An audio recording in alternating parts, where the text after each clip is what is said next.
Howdy, everybody. Welcome to Liberty Call. Today is Thursday, April 6, 2023. Hope everybody's having a fantastic day out there in the interwebs. It is a double-packed Liberty Call because it's also the weekly wrap-up since tomorrow is a market holiday. So I'll be around if anyone needs anything from me. You're welcome to give me a phone call or shoot me an email. But the markets will be closed, so I'll probably be doing crap around the house or something. Probably sleeping late.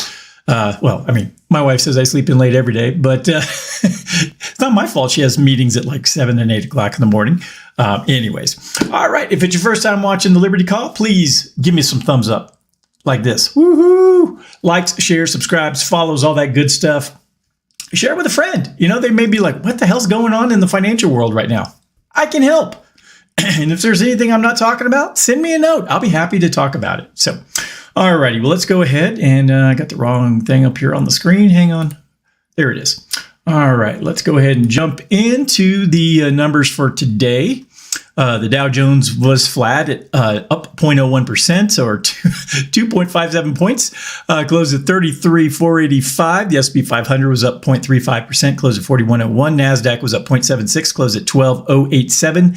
The VIX fell 3.56% today. It's currently at 18.4. Canada was up 0.18. Brazil down 0.04. Mexico down 1.25. See lots of greens over in Western Europe, starting off with Germany. They were up 0.5%. UK was up 0.03. France was up 0.12. The Netherlands was up 0.54. Spain was up 0.62. Italy up 1.29%. Switzerland up 1.03 and Portugal up 0.6. Russian exchanges both red today. The MOEX down 0.1%. The RTSI down 2.07. And the overnights in Asia, the Nikkei was down 1.22. Australia was down 0.25%. New Zealand was down 0.23.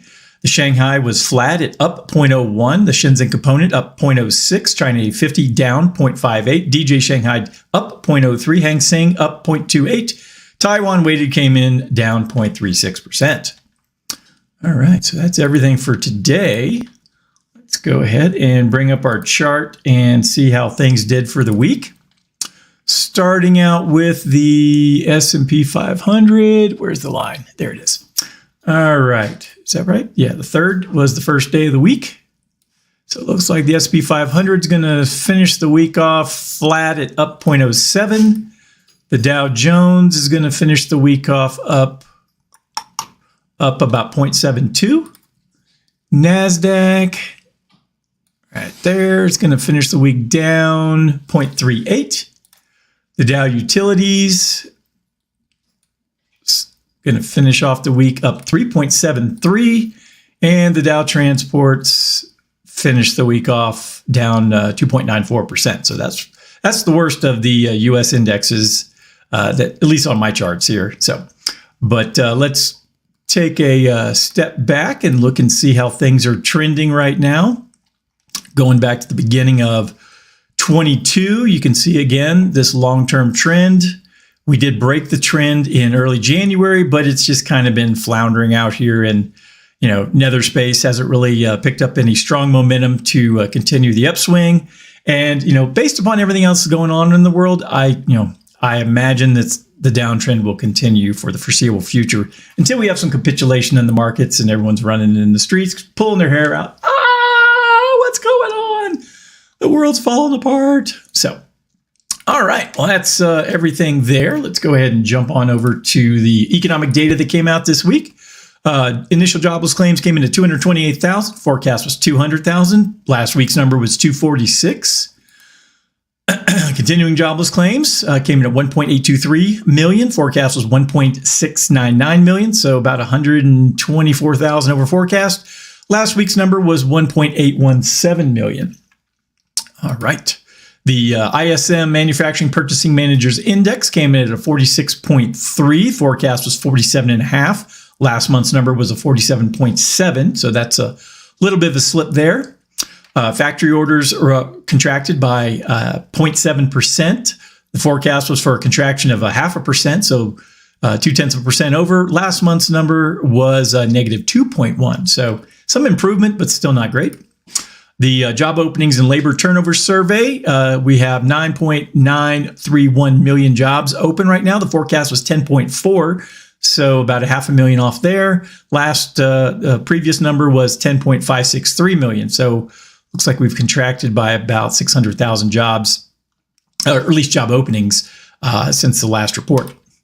The ADP non-farm employment change, we saw an increase of 145,000, well below the forecast of 200,000. Last month's number was 261,000.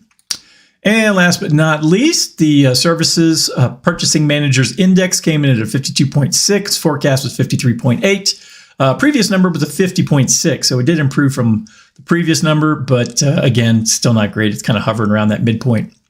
All right, well, that's everything as far as the economic data that was on the docket for this week. I think the only thing that may come out tomorrow is the employment situation, but we've already covered a ton of labor data already this week. So, all right, market recap. S&P 500 advances after cutting losses as dip buyers push tech higher. All right, the S&P 500 bounced back after pairing losses, showing resilience despite concerns about the economy and signs of a cooling labor market. The tech sector rebounded as investors bought the dip following several days of selling, with Google and Microsoft leading the way. AI company C3 AI Inc. rallied 9% after addressing concerns about its accounting raised by Kerrisdale Capital. Treasury yields remained close to session highs despite further evidence that the labor market was cooling, with initial jobless claims falling to 18,000 from 246 the previous week, topping economists' forecasts for 200,000 claims. The data comes ahead of the monthly non-farm payrolls report for March, which is expected to show the creation of 239,000 jobs. And I think we just talked about that. Where was it? 200. Yeah, so they thought it'd be 239. Maybe this is a different report. So, all right, let's go back to the article. Energy stocks stumbled as oil prices struggled for direction, with weaker crude supply being weighed against ongoing fears about demand amid signs of a slowing economy. Marathon Petroleum, Schlumberger, and Occidental Petroleum were all down more than 1%.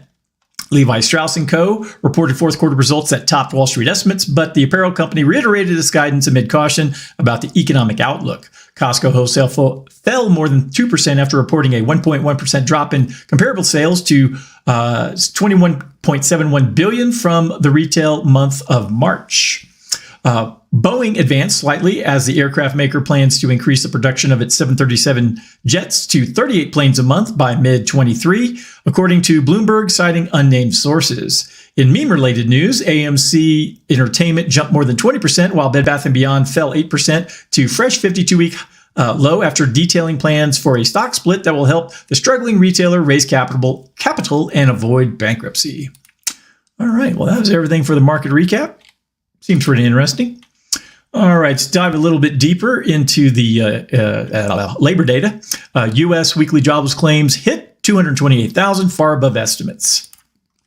All right, new applications for unemployment insurance in the U.S. rose more than expected, according to the Labor Department data released on Thursday. As signs of a cooling labor market continue to emerge, seasonally adjusted initial jobless claims for the week ending April 1st came in at 228,000, up from an upwardly revised 246 the previous week, a figure that was itself revised up from a preliminary 198,000. Economists had predicted the weekly figure would be around 200,000. The 4-week moving average, which aims to account for volatility in the weekly numbers, was 237,750.